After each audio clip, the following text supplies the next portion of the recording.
Assalamualaikum warahmatullahi wabarakatuh. Hai semuanya. Perkenalkan, nama saya Putri Rindiani, mahasiswi semester 3 Prodi Bimbingan dan Konseling Islam di Universitas Sultan Haji Muhammad Idris Samarinda. Di video kali ini, saya akan membahas tentang pemrosesan informasi di mata kuliah Psikologi Perkembangan yang diampu oleh Bapak Muhammad Hasan Abdillah. Masuk ke pembahasan yang pertama, yaitu apa sih teori pemrosesan itu? Nah, teori pemrosesan informasi adalah teori psikologi kognitif yang mempelajari proses mental yang terlibat dalam memperoleh, menyimpan, dan menggunakan pengetahuan. Berfokus pada aliran informasi yang diteruskan dari satu tahap ke tahap lainnya dalam pikiran seseorang. Menurut teori ini, pikiran manusia dipandang sebagai pengolah informasi yang mirip dengan komputer. Model ini menunjukkan bahwa peristiwa terdiri dari potongan informasi individual yang diproses secara bertahap seperti pengkodean, penyimpanan, dan pengambilan. Masuk ke slide berikutnya, yaitu ada 3 jenis teori pemrosesan informasi. Yang pertama, teori pemrosesan serial. Di teori ini mengusulkan bahwa informasi diproses selangkah demi selangkah sesuai dengan urutan yang diterima. Setiap informasi disimpan dalam memori jangka pendek sampai informasi berikutnya masuk, dan kemudian ditransfer ke memori jangka panjang, atau dibuang jika sudah tidak relevan lagi. Dan yang kedua adalah teori pemrosesan paralel. Teori ini menyatakan bahwa banyak informasi dapat diproses secara bersamaan, bukan secara berurutan. Hal ini menentang konsep keterbatasan kapasitas memori jangka pendek karena berbagai informasi dapat disimpan dan diproses secara bersamaan. Dan yang terakhir, atau yang ketiga, ada teori pemrosesan hierarki.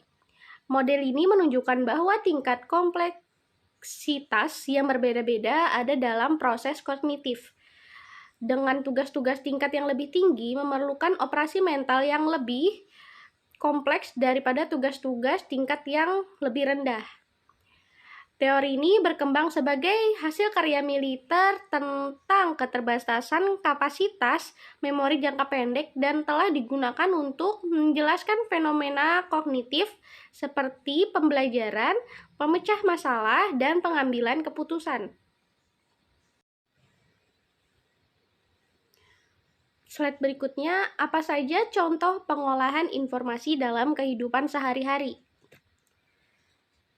Bisa kita lihat contoh dalam kisah nyata atau dari tindakan dapat lebih memahami cara kerja pikiran kita dan menggapai tugas tertentu memerlukan lebih banyak usaha dibandingkan yang lain. Contohnya seperti mengemudi. Saat mengemudi, Anda harus selalu waspada terhadap lingkungan sekitar dan menggunakan informasi dari seluruh indera Anda untuk merespon proses bahaya dengan cepat dan akurat. Hal ini memerlukan pemrosesan beberapa informasi sensorik secara paralel untuk membuat keputusan yang aman saat berada di belakang kemudi. Contoh yang kedua ada pemecahan masalah.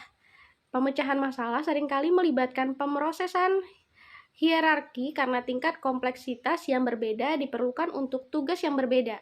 Misalnya saat kita menyelesaikan soal matematika yang kompleks. Kita mungkin perlu memecahnya menjadi komponen-komponen yang kecil untuk memahami setiap bagian dan bagaimana semuanya cocok satu sama lain. Terus ada juga contoh memahami bahasa.